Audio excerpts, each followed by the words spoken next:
our body's complex metabolic reactions are dependent on several enzymes, which are proteins in nature, and they work most efficiently within a narrow range of pH.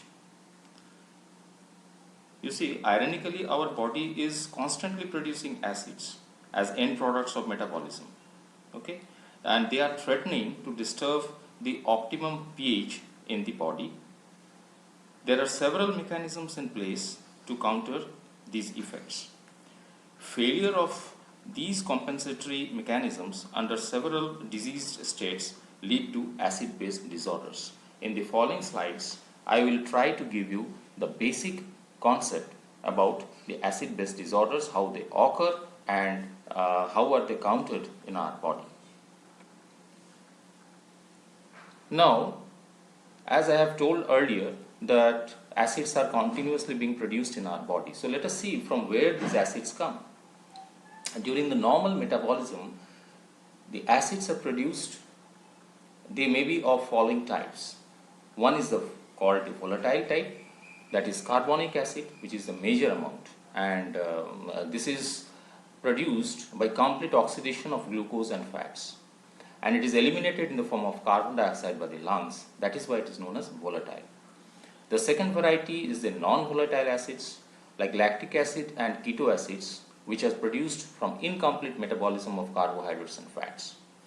Sulfuric acid from metabolism of sulfur-containing amino acids. Phosphoric acid from metabolism of phospholipids and nucleoproteins. In addition, we lose bicarbonates in our stool, and for the bicarbonate ion that is lost in the stool, there is absorption of a proton into our body. So that adds to the acid pool of the body. Next is sometimes there is ingestion of acids like aspirin toxicity, which leads to anaerobic glycolysis and ultimately formation of lactic acid. Then ethylene glycol leads to formation of oxalic acid and glycolic acids. Methyl alcohol will lead to formation of formic acids. How is the pH regulated in our body? There are three tiers basically of the regulation of pH. The first line or the first tier is the blood buffers. Second is the respiratory regulation of pH, and third is the renal regulation of pH. Now let us come to buffers. What are buffers?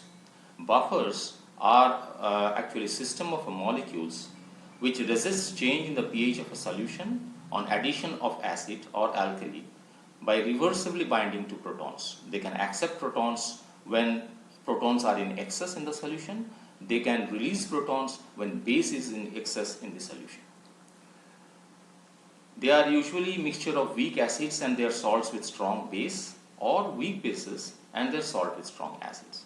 For example, the bicarbonate buffer system, which is a combination of carbonic acid and this conjugate base. Now, Henderson and Hasselbalch, they devised an equation for the buffer solution, which gives a correlation between the pH of the solution, the salt concentration, and the acid concentration, that is the dissociated form and the undissociated form. Now, from Henderson-Hasselbalch equation, we can calculate the pK, the pH. So, different buffers have different pK. Now, pK is that pH at which half of the molecules are associated, that is in the protonated form, and half are dissociated form, that is non-protonated form. So, at this pH, it works most efficiently both when acids are added or alkalis added to the solution. Now, you see in the bicarbonate buffer system, carbonic acid will liberate protons. So, they are not completely dissociated, partially dissociated because it is a weak acid. So, protons with bicarbonate ion, again carbonic acid, which carbonic acid dissociates into water and carbon dioxide is eliminated through the lungs. The bicarbonate buffer system is an open system of buffer, because when there is a rise in protons in the solution, more carbonic acid is produced because of the buffering action of bicarbonate ions, and this increases the production of carbon dioxide, which is being exhaled. So it is an open system, means it is the protons are being buffered and carbon dioxide is exhaled from the body. Similarly, if there is a rise in hydroxyl ions, it will lower the carbon dioxide exhalation.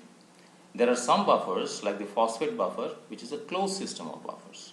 Here the protons are actually excreted through the kidneys. They are first buffered in the body and they are being carried to the kidney where from they are excreted in the urine. How do the buffers work? I have given the example of two principal buffers, the bicarbonate buffer and the phosphate buffer. You can see from the reactions, chemical reactions, that when we add a strong acid like hydrochloric acid to the solution containing buffer, the bicarbonate ions will take up the protons and form a weak acid. Like from hydrochloric acid, the protons are taken up and a weak acid, carbonic acid, is formed. Similarly, if we add a strong alkali like sodium hydroxide, the hydroxyl ions will combine with the protons of the weak acid, the carbonic acid, which is the acid part or protonated part of the buffer, and water is being formed. So, similarly, in case of phosphate buffer system, the end result is when a strong acid is being given to the solution, it is converted to a weak acid, and when a strong base is being given, it is converted to a weak base and water. Thereby, we can see that the disturbance in the pH is reduced to minimum. Now, how is the respiratory regulation of pH done? If more carbon dioxide is being produced, more carbonic acid is formed.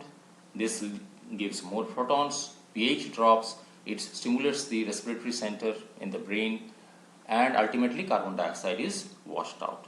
So there is a drop in carbonic acid. Now, how does this occur? When carbon dioxide and water are released as end products of metabolism from the cells, carbonic acid is produced.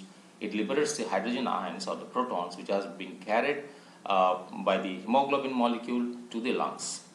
There, the hemoglobin has greater affinity for the oxygen, so it combines with oxygen, liberating the protons, which again form the carbonic acid, and ultimately carbonic acid breaks into water and carbon dioxide. Once again, carbon dioxide is lost through the lungs. So this is the final pathway of carbon dioxide from the tissues to the lungs. Renal regulation of acid-base balance is a bit complex movement of ions and electrolytes between the tubular fluid, the tubular cells and the blood, resulting in basically reabsorption of bicarbonates in the proximal convolutive tubule. Maximum or majority of the bicarbonate that is being filtered is reabsorbed there. Then there is secretion of the protons or hydrogen ions in the collecting tubule, and the urinary buffers like phosphate and ammonium, they aid in the proton excretion. The types of acid-base disorders that we encounter. Failure of the respiratory regulation of pH. This will lead to respiratory acidosis or respiratory alkalosis. Failure of renal regulation of pH will similarly lead to metabolic acidosis or metabolic alkalosis.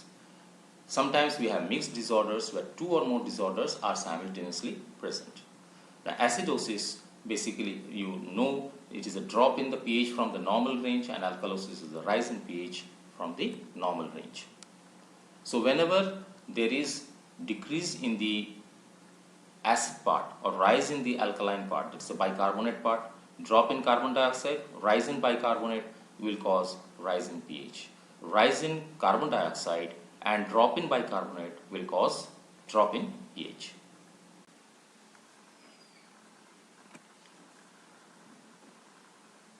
The principal cations of our extracellular fluid is sodium, and the principal anions are the chloride and bicarbonate. If you calculate the difference in the levels of this sodium and chloride and bicarbonate together, we get a figure. Now this figure actually represents the difference in concentration of the unmeasured cations like potassium, calcium, magnesium, etc., and the concentration of the unmeasured anions like proteins, sulfates, phosphates, etc. Now this difference is actually the difference between unmeasured anions and unmeasured cations, that is known as anion gap. It is usually 12 plus minus 4. Now anion gap will reduce if the concentration of unmeasured cations increases or the concentration of unmeasured anions reduces, and vice versa. This concept is useful for classification of metabolic acidosis, as we will be seeing later. Here in the first diagram, you see the sodium concentration is 140 and the sum total of chloride and bicarbonate is 130. So anion gap here is 10. Now in situations like lactic acid, diabetic ketoacidosis, acid concentration increases in the body, and the bicarbonate in the extracellular fluid is used up or consumed in buffering. So bicarbonate in the second picture, if you see, the bicarbonate has reduced from 25 to 10, and the unmeasured anion concentration has increased because the lactic acid, the anion part of the lactic acid, that is lactate, has been added up to the unmeasured anion pool. Therefore, the difference between unmeasured anion and unmeasured cation increases, and this is reflected in the anion gap, which has become 15. So here there is a rise of anion gap. Now this type of metabolic acidosis where the anion gap increases is known as high anion gap metabolic acidosis. There are some metabolic acidosis where if the bicarbonate is consumed in buffering the acid, there is a compensatory rise in chloride, thereby keeping the anion gap same. So this type of anion gap is known as normal anion gap metabolic acidosis. Now causes of metabolic acidosis we can see on the basis of mechanisms. First, there can be increase in the production of acids, as we see in lactic acidosis or diabetic ketoacidosis. There may be decreased excretion of protons like distal renal tubular acidosis, because it is a defect of the distal renal tubules. This is the site, distal renal tubules is the site of the hydrogen ion excretion. Then chronic renal failure, Addison's and Fanconi's. There may be increased loss of bicarbonate. Proximal renal tubular acidosis, which is where there is a defect of reabsorption of the bicarbonate. Diarrhea, that is the most common cause of metabolic acidosis, where bicarbonates are lost in the stool. Sometimes there may be ingestion of acids like aspirin, methanol and ethylene glycol. We can classify metabolic acidosis on the basis of the anion gap. So as I was telling earlier, high anion gap metabolic acidosis, we have diabetic ketoacidosis, lactic acidosis, CRF, ingestion of acids, and in the normal anion gap we have all types of RTS, in addition diarrhea, Addison's, Fanconi syndrome and carbonic anhydrase inhibitors intake. As there is compensatory rise in chloride concentration in case of normal anion gap metabolic acidosis, it is also known as hypercholeremic metabolic acidosis. Now what is the concept of gap? We calculate the anion gap, it gives the measured anion gap. So measured anion gap minus 12 considered to be the normal anion gap, divided by 24, which is considered to be the normal bicarbonate level, minus the measured bicarbonate level. This ratio, if it is 1, then it is high anion gap metabolic acidosis due to fixed acids.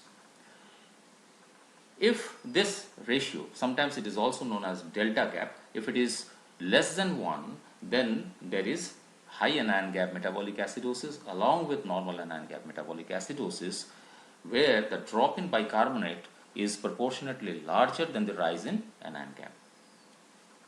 If the drop in bicarbonate is slower, we have high anion gap metabolic acidosis with metabolic alkalosis. So the ratio will be more than 1.